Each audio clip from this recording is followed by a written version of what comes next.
I go by Samantha, and I'm 31. My marriage fell apart recently, and over the past 3 years, something strange has been happening. I've been quietly covering my mother's housing costs, while she broadcasts to everyone that I can't get my life together. Somehow, this so-called disaster of a daughter has been the one making sure her utilities don't get shut off. This evening, at a family gathering, things reached a breaking point. At dinner, my mother's laughter sliced through the sound of silverware and conversation. She made sure her voice carried across the entire table when she asked, "How does being completely worthless feel, daughter?" My insides churned for just a moment. That familiar impulse to make myself smaller and offer an apology flickered through my mind, but then it faded. I met her gaze steadily and responded, "Actually, it feels pretty darn amazing since I just canceled your rent payments." Her expression went from smug to frozen in an instant. The entire room fell silent. My father dropped his fork, and it made a sharp clinking sound against the china. He looked at me as though I'd just admitted to something criminal. Quote 2. He pressed, his tone sharper than I'd heard in years. My mother's eyes jumped between us as she tried to find an angle, searching for a way to spin my words back against me like she always had. But not this time. I wasn't going to back down. She had no clue that this confrontation wasn't some spontaneous outburst. I'd been planning this precise moment for months, down to every single word and every witness present. What followed that one sentence left everyone at the table absolutely stunned and forced me into a decision. Would I finally break free, or would I crawl back into my old role? For a second, nobody even breathed. It was like the entire table had forgotten how to function. Then my mother recovered her voice. "Don't be so theatrical," she said quickly, forcing out a laugh that fell completely flat. "She's just being dramatic. You know she gets overly sensitive." I didn't let her finish. Quote 5. I stated, keeping my focus on my dad. Quote 6. That definitely got his attention. My dad's expression shifted from confused to pale, then to something I hadn't witnessed in a very long time. Pure, cold fury. He asked my mother slowly, "Mom, her name is Brenda, but in moments like this she's just Mom in my head." Straightened up in her seat, shoulders going rigid. "Oh, honestly," she scoffed. "You know how she exaggerates everything. I needed a little assistance after my work hours got reduced. I didn't want to burden you, so I asked our daughter. That's what families do." "A little assistance?" I repeated, feeling that familiar heat building in my chest. "Mom, I've paid your complete rent, utilities and all, for 36 straight months. You called me sobbing, telling me you'd end up homeless without my help. You said if I didn't step in, you'd be living on the streets, and everyone would know what a selfish daughter I turned out to be." A ripple of whispers went around the table. My dad looked at me, then back at her. "I never knew about any of this," he said, his voice low. "You told me everything was fine. You said you had it all under control." "I did," she shot back, "and now she wants to humiliate me in front of everyone because she's bitter about her failed marriage." I almost let out a laugh. "You humiliated me first," I reminded her. "In front of these exact same people you've been bragging to. You're right about one thing, though. This is absolutely about control. You didn't just need help. You enjoyed having leverage over me. As long as I kept those payments coming, you could call me worthless and still know I'd show up every month." Her jaw clenched tight. For once, she didn't have a quick response ready. Quote 19. My dad asked again, this time directing the question at me. "Ika, quote 20. I answered. Quote 21. I could sense everyone watching us, but I didn't care anymore. This wasn't just some family argument. This was evidence being presented. And this was only the beginning. The question was whether anyone at that table would finally see her for who she really was, Or would they keep pretending I was the problem? I didn't answer immediately when my dad repeated, 3 years, like he needed to hear the words spoken aloud to actually believe them. My mind flashed back to the first night it all started. I'd just moved out after my divorce, hauling boxes of my shattered life into a cramped apartment I could barely afford. Before I'd even started unpacking, Mom called. She was crying so intensely I could barely make out her words. "They're increasing the rent," she'd sobbed. I remember staring at those half-unpacked boxes, still carrying the scent of my ex's house, feeling like a complete failure in every direction. "I'll help," I'd said back then, my throat tight. Quote 26. She stopped crying immediately. Quote 27. She had said. Quote 28. That was the first transfer. 1 month turned into 3. 3 became 12. Every time I suggested I couldn't continue, she turned her voice into a weapon. "After everything I sacrificed for you, if you don't help me, who will? No wonder your marriage collapsed. You only think about yourself. And the worst one of all? You're lucky I still claim you as my daughter." Sitting at that table now, I realized how rehearsed those lines had always been, how easily I'd swallowed them whole. Mom interrupted my thoughts, waving a dismissive hand toward my dad. I stated. Quote 34. My dad's eyes hardened.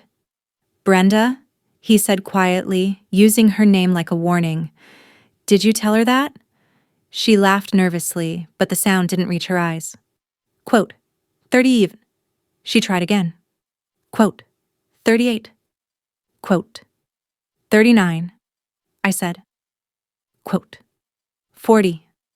That was when another memory surfaced, the one that had pushed me to plan tonight. Last month my account went into overdraft because the rent transfer went through the same day my car broke down. I'd called her in a panic. Instead of sympathy, she'd said, quote, 41, quote. That night, I'd stared at my bank app, then at the pile of receipts and messages between us. Something inside me snapped. I printed everything. I saved screenshots. I started recording the way she spoke to me. I knew she would never stop as long as everything stayed hidden. "You want to talk about being worthless?" I said now, feeling my voice steady. "I've been paying your rent, your internet, your electricity. I bailed you out on that emergency credit card situation too.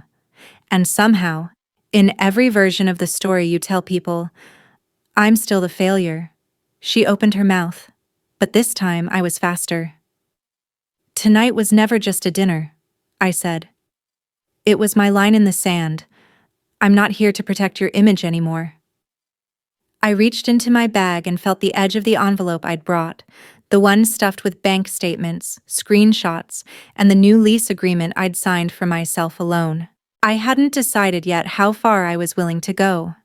But after the way she laughed in my face, after all the years of being called worthless while funding her lifestyle, that decision suddenly became a lot easier. Would I really dare to pull out everything in front of my dad, my relatives, and the people in this crowded restaurant, and finally show them who she'd been behind closed doors? The restaurant noise slowly crept back in, clinking glasses, muted conversations. But at our table, it felt like time had frozen. My mother's eyes locked onto my hand as I pulled the thick envelope from my bag and placed it down between us. Quote 46, she asked, her voice strained. Quote 47. I said simply. Quote 48. My dad reached for it, but Mom slapped her palm down on top of the envelope. Quote 49. She said quickly. Quote 50. I looked him straight in the eye. Quote 51. I said. Quote 52. I could feel people at nearby tables glancing over, pretending not to listen. Normally, that would have made me shrink. Tonight, it made me feel stronger. Let them hear. Let them see her without the script.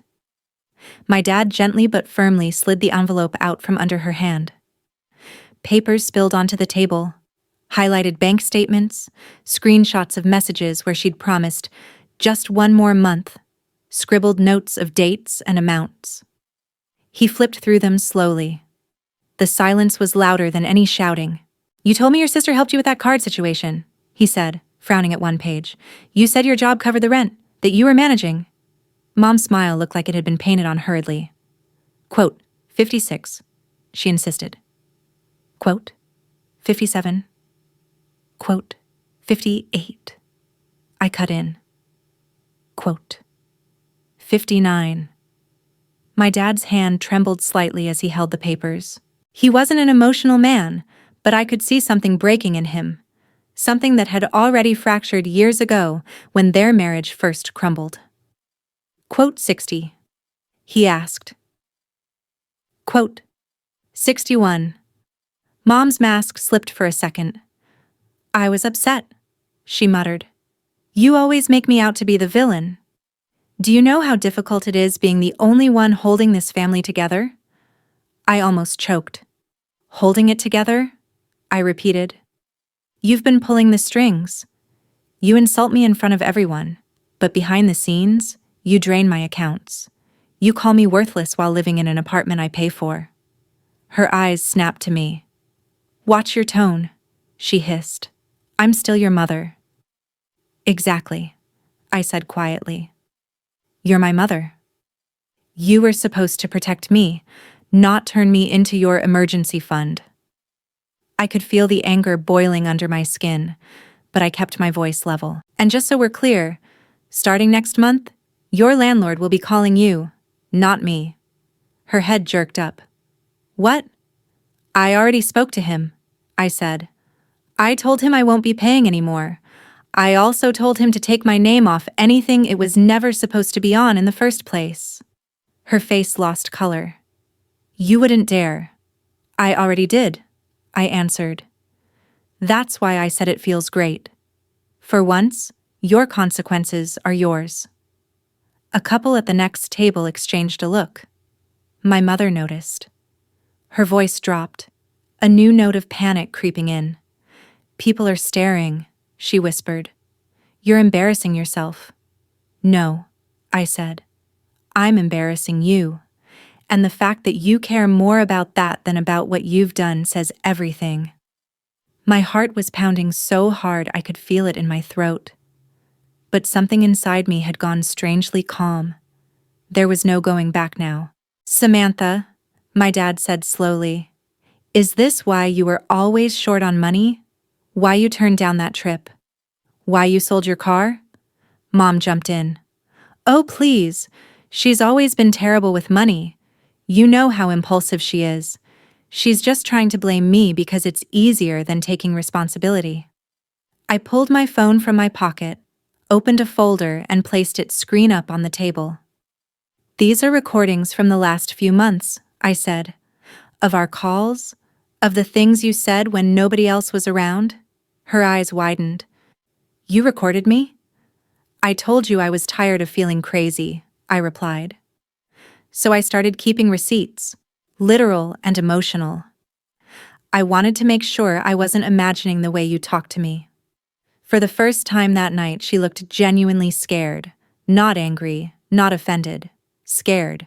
You wouldn't play those, she whispered. Not in front of everyone. You're not that cruel. I stared at her, thinking about every time she'd told me I'd be nothing without her.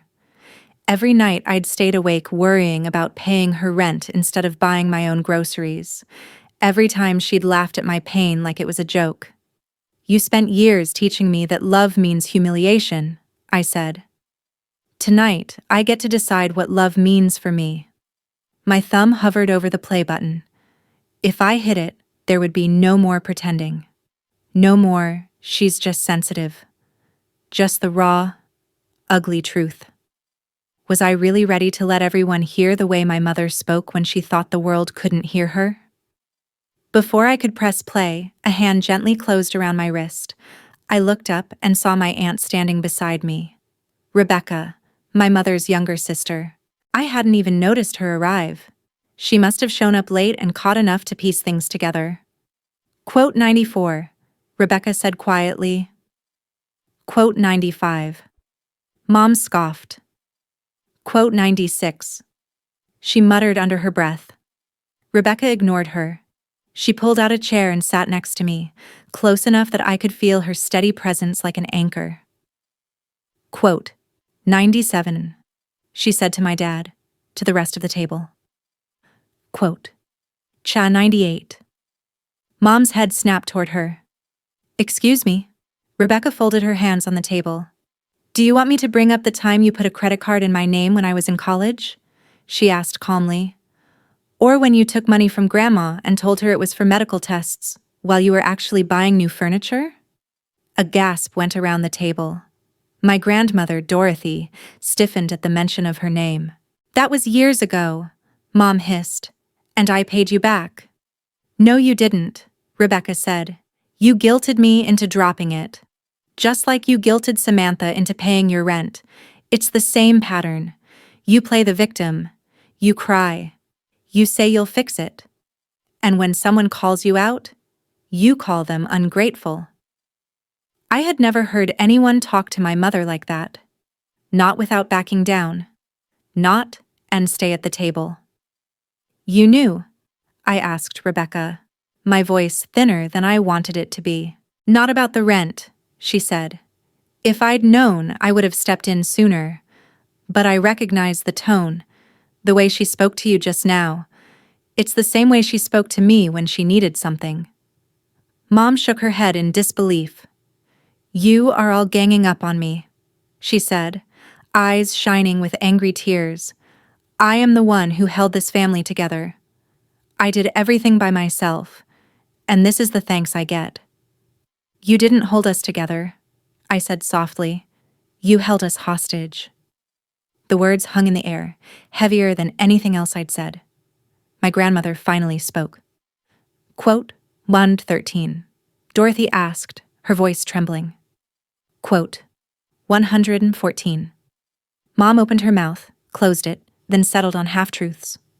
Quote 115. She said. Quote 116. Quote 117. Rebecca replied. Quote 1, 1, 8. I glanced around and caught sight of something that made my stomach flip. At a table nearby, a teenager was very obviously recording us with her phone, trying to pretend she wasn't. Mom saw it too. Her face drained of color. Image was everything to her. Church committees, community events, her Facebook persona as the strong single mother who survived. The idea that people might see her like this, desperate, cornered, exposed, terrified her more than anything. Please, she whispered, leaning toward me. Don't play those recordings. Don't let anyone hear. Now you care what people hear? I asked. You didn't care when you called me a burden, when you said I'd end up alone, when you told me no one else would ever put up with me. Tears burned my eyes, but I didn't look away. Quote 123.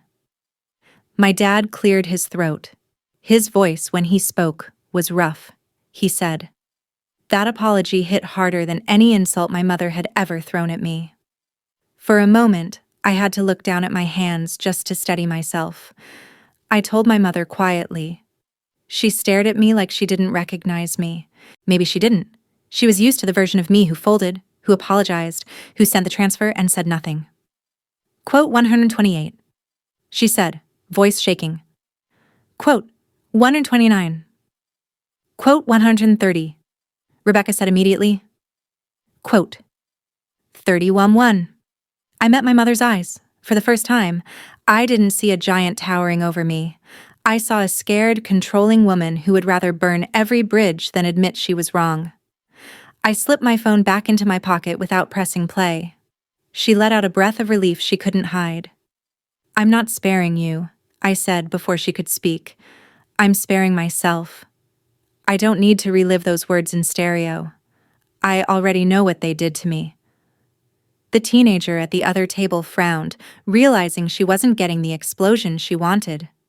I didn't care. My revenge wasn't about giving strangers a show. It was about taking my life back. I continued. My mother swallowed hard, her face crumpling for a moment before she forced it smooth again. Quote, 136. She asked. Quote, 137. I took a slow breath. Everything in me wanted to shake, to scream, to cry, but instead I felt strangely steady. Quote, 138. I said, 18, quote, 139. I pushed my chair back. The legs scraped against the floor, loud and final. Quote, 146. I said. Quote, 141. I didn't know yet what the next days would look like, or how far the fallout from tonight would spread. I just knew one thing with terrifying, exhilarating clarity. I had finally chosen myself. And as I turned to leave that table, I realized I still had one last card to play. One decision that would decide whether this night ended as a quiet boundary or as the complete collapse of my mother's perfect image. Should I walk away and let time do its work? Or should I use the proof I had to make sure she could never twist the story again? I didn't get very far. I'd just stepped away from the table when I heard my dad call my name. There was something in his voice that made me stop. Not anger, not disappointment, just urgency. I turned. He was standing a few feet away from the table, the envelope still in his hand, shoulders slumped like someone had just told him his whole life was a lie. Rebecca stood beside him, one hand lightly touching his arm. My mother stayed seated, frozen between anger and panic, eyes darting around to see who was watching. Quote, 23, he said quietly when I walked back toward them. Quote, 144. No one had ever asked me that before. Not, quote, so 145. Not, quote, 146. But what I wanted. The answer surprised me, I said. He asked. For a moment, I imagined demanding every cent. It would be satisfying, watching her scramble, finally feeling the weight she'd dumped on me. But I already knew what that would cost me. Years of more fighting, more excuses, more poor me speeches. I didn't want my revenge to chain me to her forever, I said. Rebecca nodded. She said, we went back to the table together. The air felt thick, like the whole restaurant had shifted a few degrees. My mother sat rigid, hands clasped so tightly her knuckles were white. Quote, 156. She asked coldly. Quote, 157. My dad sat down slowly, folding the papers back into the envelope. Quote, 158. He said. Quote, 159. She let out a sharp laugh. And quote, 160. And quote, 160. He said. You quote, 162. He slid the envelope toward her. You quote, 163. Quote, 164. She snapped. You quote, 165. Yes, quote, 266. He said. Quote, 167. She stared at him, stunned. You quote, 168. You quote, 169. He said. You quote, 170. He tapped the envelope. Quote, 171. Her face twisted. Quote, 172. She said. Quote, 173. Rebecca leaned forward. Quote, 174. She said. Quote, on 175. The teenager at the nearby table wasn't even trying to hide her phone now. A few other people were openly watching. My mother noticed. And that's when the mask truly cracked. Quote, 176, she suddenly shouted at the room. Quote, 177. A few heads turned away, but not all. The image she'd spent years cultivating was slipping, and she knew it. You are all ungrateful, she hissed, turning back to us. If it weren't for me, you'd have nothing. I gave you life. I sacrificed everything. You sacrificed my peace. I said quietly, I'm taking it back. I picked up my phone again, not to play the recordings, but to open a group chat I'd created earlier that afternoon. It was labeled, quote, 182. It included Rebecca, my dad, my grandmother, and 2 cousins who'd seen pieces of this before, but never had the full picture.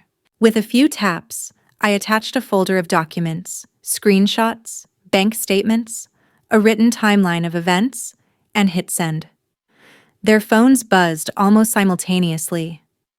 My grandmother's eyes widened as she looked down at hers. She murmured. My mother's head snapped up. What did you do? I made sure the truth can't disappear anymore, I said. I'm not posting it online. I'm not blasting you on social media. I'm just making sure that if you try to twist this later, there are people who know exactly what happened. Her mouth opened and closed, rage and fear colliding behind her eyes. You think they'll all turn against me? She demanded. Is that your big victory? Watching your own mother get abandoned? My victory, I said, is finally knowing that whether they believe you or me doesn't control my life anymore.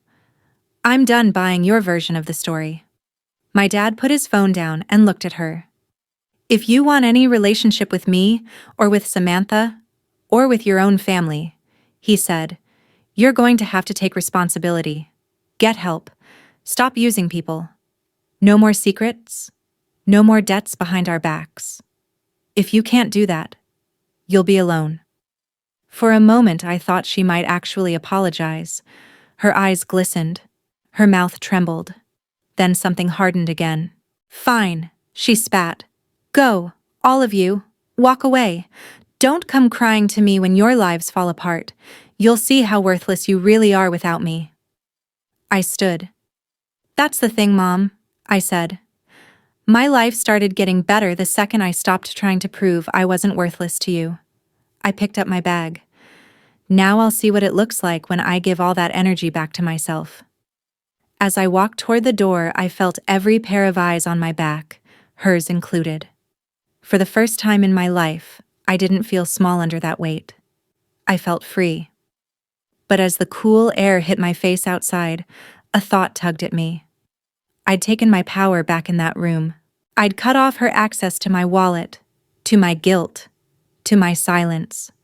Yet part of me still wondered, if you had the chance to completely destroy someone's reputation after they'd spent years destroying your self-esteem, would you do it? Or is walking away with your peace already the strongest revenge? 3 months later, my alarm went off at 7 a.m., and for the first time in years, my first thought wasn't, did Mom text me about money? It was, do I want oat milk or regular in my coffee? It sounds small, but if you've ever woken up every day bracing for someone else's crisis, you know how huge that is. My phone screen was blissfully quiet. No missed calls, no walls of guilt-tripping messages. Just a text from Rebecca. Therapy at 6. I'm bringing snacks. And one from my dad. Proud of you. Call me when you're free. I moved into a slightly better apartment a few weeks ago. Nothing fancy. Just a place where the rent came out of my account for me and only me. My budget still had scars from 3 years of supporting my mother. But without that extra drain, my bank app no longer gave me panic attacks. I'd even started putting a small amount into savings, watching the number grow like a fragile little plant. Work was lighter. The job itself hadn't changed, but I had. I stopped volunteering for every extra shift just to keep up with her demands. I stopped apologizing every time I took a day off. My boss noticed. You seem more focused lately, she'd said last week. Quote 223. Not everything was magically better, though. The fallout from that dinner had spread quietly but steadily. My mother lost her apartment within a month. She didn't tell me directly, of course. I heard it from my grandmother first, then from Rebecca. Mom had refused to downsize at first, insisting someone would step up and help. When no one did, the landlord finally gave notice. She ended up renting a small room in a shared house across town, far from the neighborhood where everyone knew her as the strong, single mom who never needed anyone. Some of her social circle drifted away. The woman who used to host every baby shower and holiday party suddenly stopped getting invited to things. People didn't confront her. They just created distance. My grandmother Dorothy cut her off financially, too. Grandma told me on the phone, voice heavy. Quote, 205. My dad started separating his finances, quietly but firmly. He stopped covering her small emergencies. He stopped believing every crisis was someone else's fault. He started therapy too. It turned out Mom wasn't the only one who'd been avoiding hard truths. As for my mother, she reacted exactly how you'd expect. At first, she sent me messages that swung wildly between tearful apologies and vicious attacks. Quote 206 would be followed a day later by Sacre, quote 207. My therapist called it the last thrash of control. She said people who've always gotten their way with guilt and manipulation don't just wake up different. They push harder until they realize it no longer works. So I did something radical. I didn't respond. Not to the attacks, not to the compliments dipped in poison, not to the nostalgic remember when messages. I'd told her my boundary at that table. Until she was ready to accept responsibility without twisting it into my fault, there was nothing to say. Then, one afternoon, she asked to meet. Not in a long, dramatic text, just a short message. Quote, 209 quote. My stomach dropped when I read it. Part of me wanted to ignore it. Another part of me, the part that remembered the little glimpses of a different version of her before everything got so twisted, told me I needed closure, one way or another. We met at a cafe across town, not the same restaurant as that night. A neutral place. When I walked in, I almost didn't recognize her. She looked smaller somehow, less polished. Her hair wasn't perfectly done, her makeup lighter. She looked tired. Quote, 210, she said when I sat down. The compliment landed differently this time. Not like bait, not like a setup for a backhanded comment. Just an observation. I said. It wasn't true, but it was polite. We sat in silence for a moment, the clink of cups and low hum of conversations filling the gap. Finally, she spoke. I lost my apartment, she said bluntly. I know, I replied. Grandma told me. Her mouth tightened, but she nodded. Of course she did. She took a breath. I was angry at you for that, she admitted. I told myself you'd abandoned me, that you enjoyed watching me struggle. But then, she swallowed. I started looking at the numbers, really looking. What I made, what you'd been sending, what I'd told everyone. And I realized I was living like I had 3 incomes. Yours, mine, and whatever I could squeeze out of others. I didn't even know how to live on just mine anymore. Hearing her say it out loud felt like stepping into an alternate universe. Why are you telling me this? I asked. Because, she said slowly, I've been talking to someone, a counselor. At first, I went because I wanted proof that you were overreacting. I wanted someone to tell me I was just a stressed mother doing her best. But she didn't say that. She laughed bitterly. She asked me why I was more afraid of being seen as a bad mother than I was of actually being one. I didn't say anything. I just let her talk. Mom continued. She shook her head. That part surprised me. She rarely spoke about her childhood except to say she'd escaped. So, you copied her, I said quietly. You told yourself you were different because you had better reasons. Her eyes flashed, but not with anger. More like recognition. That's what the counselor said too, she admitted. That I'd built my whole identity on not being my mother, and then I became her anyway. She looked down at her hands. I'm not telling you this so you'll feel sorry for me, she added quickly. I know I don't deserve that. I'm just trying not to lie anymore. Not to you, not to myself. Silence stretched between us again, but it didn't feel as suffocating this time. I finally asked. Quote, 234? Quote 235? She said. Quote 236. She hesitated. Quote 237. I thought about that night, about her laugh, sharp and cruel, about the way my voice didn't shake when I finally said, I stopped paying your rent, about the girl filming, the witnesses, the envelope on the table. I thought about the 3 months since then, how much lighter my life felt, and how much work it had taken to rebuild even a basic sense of self-worth. "Here's what I can offer," I said slowly. "I'm not ready to forgive you. Not yet. Maybe not for a long time. And even if I do, forgiveness doesn't mean forgetting what happened or pretending it wasn't that bad." She nodded, eyes wet. "I understand. If you keep going to counseling," I continued, "if you stop asking me for money, if you can talk to me without calling me names, without bringing up everything I've ever done wrong, then maybe we can start with small things. Texts, short calls. See if you can treat me like a human being who doesn't owe you her entire life." Her lips trembled. "And if I mess up?" "Then I step back again," I said. "Because my boundary isn't punishment, it's protection. I'm not going back to being your emotional wallet, your punching bag, or your backup plan. You don't get to call me worthless and then live off my labor." A tear slipped down her cheek. She wiped it away quickly, as if emotions were still something to be hidden. "Fair," she whispered. "More than fair." We sat there, two women with matching eyes and completely different lives, trying to figure out if there was any path between us that didn't involve debt or damage. Maybe there was, maybe there wasn't. But for the first time, I felt like the choice was mine. As we stood to leave, she looked at me and said, almost shyly, "You know, you were never worthless, Samantha.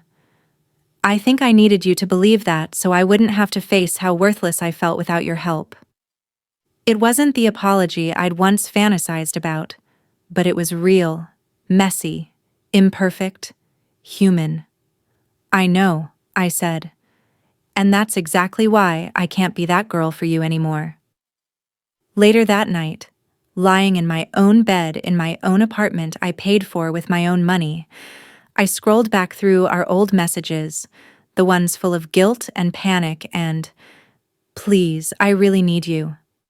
Then I looked at the new ones. Short, careful, neutral. For the first time in my life, I didn't feel like my mother's emotional hostage. I felt like my own person. People always say, revenge is about making the other person suffer the way you did. But standing there in that cafe, hearing her admit what she'd done, not because she was cornered, not because I played a recording, but because she finally had to face herself, I realized my revenge had already happened. She lost her apartment. She lost the illusion of control. She lost the version of me who would do anything to keep her happy. I didn't need to ruin her life. I just needed to stop letting her ruin mine. So now I'll ask you, if your mom laughed in your face, called you worthless, and lived off your sacrifices for years, would you burn her world down the moment you got the chance? Or would you walk away, build something better for yourself, and let the truth be the thing that finally catches up to her?